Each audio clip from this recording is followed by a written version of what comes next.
subject of some epic poems. You don't mean Troy, do you? That is it. Sorry, Troy was different, yes. That's different. Quite right, I'm sorry. Opposite direction. That's opposite, I understand now.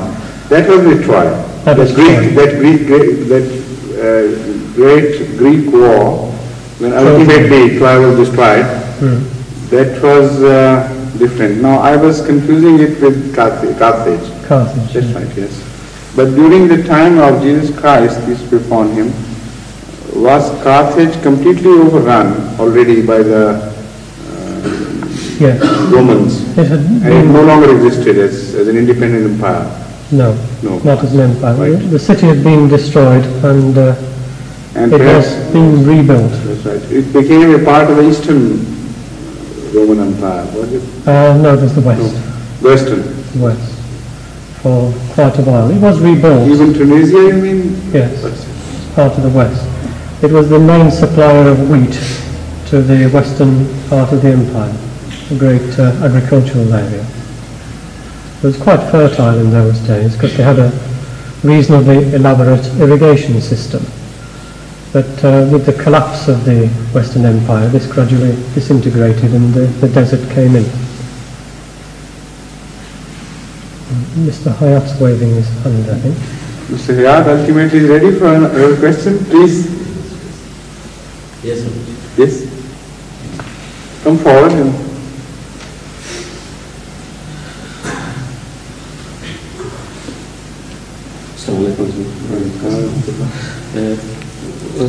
I've got one or two or three questions. Should I ask them? If you are tired, shall we have a chair go up for you? No, are you sure? Yes. Because this is going to take some time. It's going to take some time. Should I ask one each question at a time? I want you. Should I bring a chair for Mr. Wall to rest in between? Because there is going to be a barrage of questions.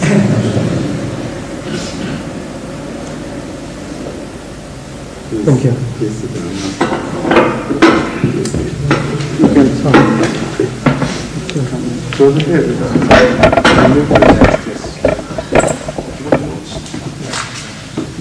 Now, Mr. Mishira, come to the arena. My first question is that was there any disciples of Hazrat Isa alayhi salam from the Greek origin or Romans? First question. I answer this one now. Try. By disciples, I presume you mean his intimate disciples. One who accepted him during his lifetime and had occasion to see him and meet him. That's what he means, don't you? Yes. That's right, yes. Well, there are two or three different kinds of disciples mentioned. One is obviously the 12 disciples, and those were all Jews. Then there's the 7 who are mentioned, without being specific, and also the 70. So there would have been different kinds of disciples. Those are not mentioned by name, except 1 or 2, but the likelihood is that they were all Jewish, in effect. The first Greek reference in the New Testament is of Stephanos, who was martyred just after the persecution of the Christian church began in Jerusalem. And this is a Greek name, Stephanos, meaning a crown. Whether that was his real name or not, it might be a Greek translation of something else. Like Peter is a translation, or the name Jesus, peace be upon him himself, is a Greek translation. So I think the short answer is that as far as we know, the intimate disciples were not Greeks, they were Jewish disciples. Was it? Yes. My second question is, Mr. Naswar has mentioned Greek, Romans, and others. But what I followed, he has not mentioned any other tribes at that moment. For instance, Gentiles or something mentioned. That is a religious terminology, in fact. It applies to non-Jewish people. They are not tribes, no Gentile tribes. Everyone who was non-Jewish in origin was called Gentile. Is that right? Is that? Yes, that's non-Jews. So the Romans and the Greeks were the Gentiles. All were Gentiles.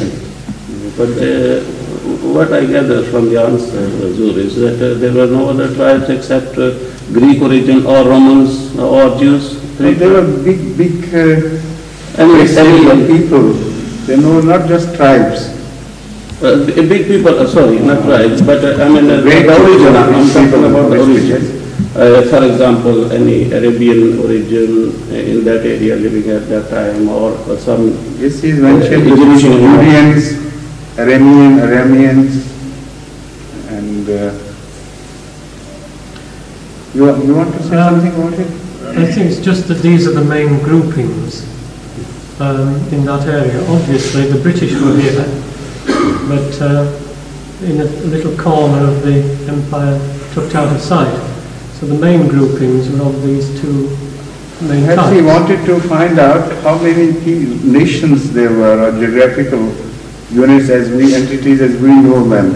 But you did mention about the Roman Empire extending up to France and Italy, and Italy of course it was, and part of Germany, and Spain. We did mention all these countries. No, what I meant was in that area where Hazrat Isa was living in Palestine. That's right. I'm talking about that. If you could throw some light on this, please. What are the groupings over there? Well, there was the Greeks, or the Hellenized Greeks, as we mentioned. To the north of them were the Syrians, and all round about in the desert areas were the Arabs. There's the Nabatean Arabs in the south, the Idumean Arabs, just south of Judea itself. To the east were different kinds of Arabs who were sort of semi-civilized, and also in Syria they were semi-Romanized or semi-Hellenized Arabic kingdoms at that time in some places. There were Egyptians, of course, a little bit further south still, but the Egyptians had been taken over by the Greek kingdoms, and so they were half Egyptian and half Greek. The native population, the Coptic population in effect, was still Egyptian, but the ruling classes were Greeks. And this was generally the case throughout all the different territories, that the ruling classes, or the governing classes, had been educated in Greek ways and were native population which had become Hellenized, become Greek. To the north there were Cilicians and Pamphylians, Paphlagonians, all these different types, but they are mainly within the same framework, within the same context. They had their own dialect, their own language, but they formed that within the general framework of Greek civilization. Is that sufficient? Well, it won't be sufficient for him, but he'll accept it for the time being. Because he's now more interested in asking the third question, as I know him. No, my third question is that Christianity, from Palestine to Rome, the seat of Pope. That's right. What time it was moved to Rome, and the seat of Christianity. The seat of, correct. The papal seat, he means. Yes. It's rather a lengthy answer, I think. But basically, I just began to touch on that in what I said, I think. But the term Pope was a much later invention. Previously, for the first for